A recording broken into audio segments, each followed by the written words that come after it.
In a small village, there was a huge ancient tree. The villagers believed it was a magical tree because it had been there for hundreds of years, providing shade and shelter to everyone. One hot summer day, a young girl named Norah was playing near the tree. She noticed a small bird struggling to build its nest on a high branch.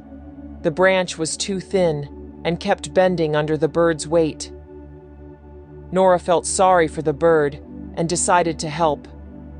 She gathered some strong twigs and leaves and carefully climbed the tree. She worked hard to build a sturdy nest on a thicker branch. When she finished, the bird chirped happily and moved into its new home. An old man from the village saw what Norah had done. He smiled and said, "Norah, you have a kind heart. You didn't just see the problem, you took action to solve it." Norah smiled back, feeling proud and happy.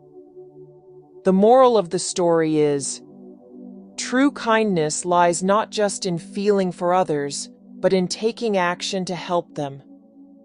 Small acts of kindness can make a big difference,